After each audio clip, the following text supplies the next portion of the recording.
Tonight, stocks plummet. The worst day on Wall Street in 6 years as one of Wall Street's largest investment firms goes bankrupt and another is bought out. That was 5 years ago today when Lehman Brothers collapsed, sparking the worst financial crisis since the Depression. 5 years later, most Americans aren't convinced that we've recovered from it. And I challenge the president with that concern. 5 years out, let's take stock. You know, I'm looking at the cover of Time magazine this week. It says how Wall Street won. And we've got polls showing that, you know, 2/3 of the country still think we're going in the wrong direction, think the economy is no more secure. What do you say to those Americans who think Wall Street is winning, but they're not? Well, let's think about where we were 5 years ago. The economy was on the verge of a Great Depression. In some ways, actually, the economic data and the collapse of the economy was worse than what happened in the 1930s.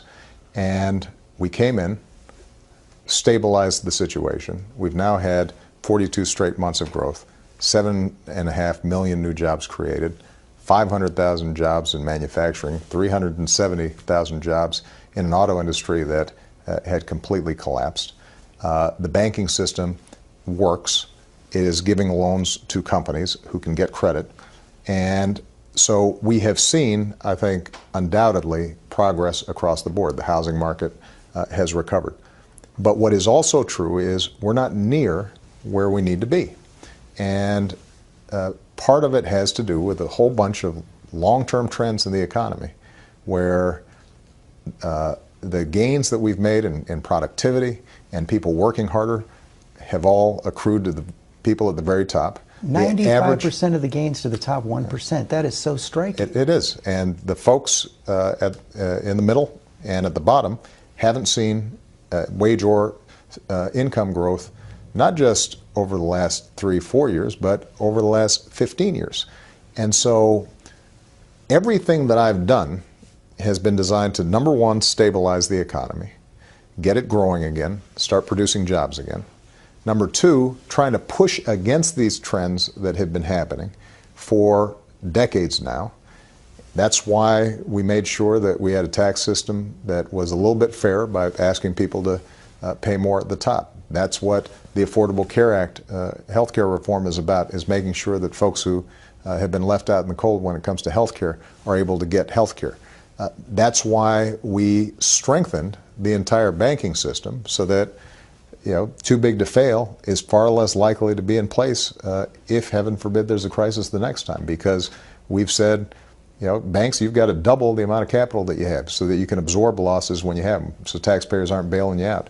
If you do start going under, you've got to have a plan, a living will, we call it, so that we don't have to come in and clean up after you. You're going to be on your own. Okay, but you do all these things and still 95% of the gains go to the top 1%. Do you look at that 4.5 years in and say, maybe a president just can't stop this accelerating inequality? No, I think the president can stop it. The problem is that there continues to be a major debate here in Washington, and that is, how do we respond to these underlying trends?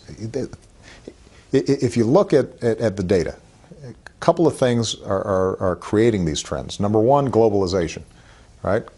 Capital, companies, they can move businesses and jobs anywhere they want. And so they're looking for the lowest wages. That squeezes workers here in the United States, even if corporations are profitable.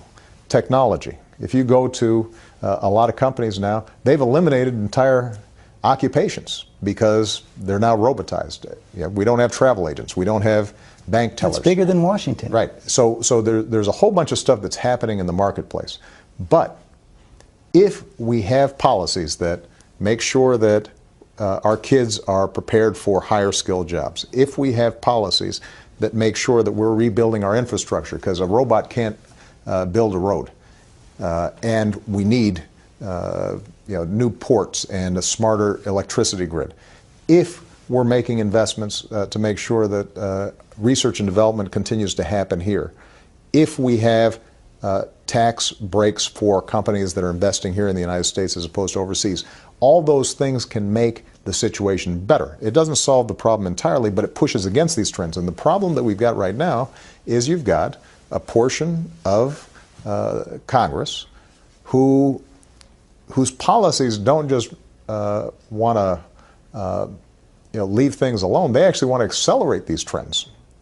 There's no serious economist out there that would suggest that if you took the Republican agenda of slashing education further, slashing Medicare further, slashing research and development further, slashing investments in infrastructure further, that would reverse some of these trends of inequality. The stalemate may lead to something even more disastrous. It's deja vu all over again here in Washington. You're a couple weeks away from a government shutdown, few weeks away from a possible default one more time. Okay. Speaker Boehner says, listen, you just have to sit down and negotiate with me. Are you still absolutely refusing to talk in any way, shape, or form?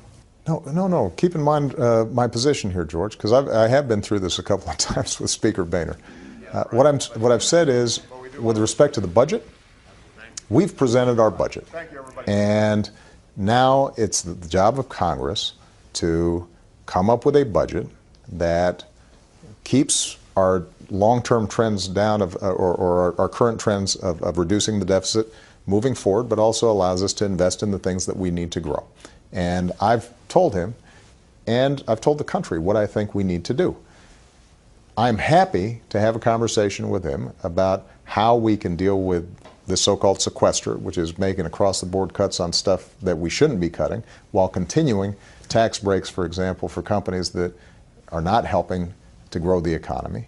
There are ways of doing this. It's just that they haven't been willing to negotiate in a serious way on that. What I haven't been willing to negotiate, and I will not negotiate, is on the debt ceiling. But presidents have done that in the past, and you've done it in the past. No. George, if you take a look, what has never happened in the past was the notion that in exchange for fulfilling the full faith and credit of the United States, that we are wiping away, let's say, major legislation like the health care bill. So you're not open to any changes in Obamacare? That's never happened before. And when it comes to budgets, we've never had a situation in which a party said that, unless we get our way 100%, then we're going to let the United States default. That's never happened, George. That didn't happen when you were working here in the White House. But there were reforms added to the debt limit legislation. George, I think it's fair to say that never in history have we used just making sure that the U.S. government is paying its bills as a lever to radically cut government at the kind of scale that they're talking about. It's never happened before. There have been negotiations around the corners because nobody had ever presumed that you'd actually threaten the United States to default. So how does this end then? They say they need changes in Obamacare. You say you're not going to negotiate. Are you just betting they're going to cave? No, George, here's the problem. If we continue to set a precedent in which a president, any president, a Republican president, a Democratic president, where the opposing party controls the House of Representatives, if that president is in a situation in which each time the United States is called upon to pay its bills, the other party can simply sit there and say, well, we're not going to pay the bills unless you give us what we want. That changes the constitutional structure of this government entirely. So you're not going to negotiate? So we can't negotiate around the debt ceiling.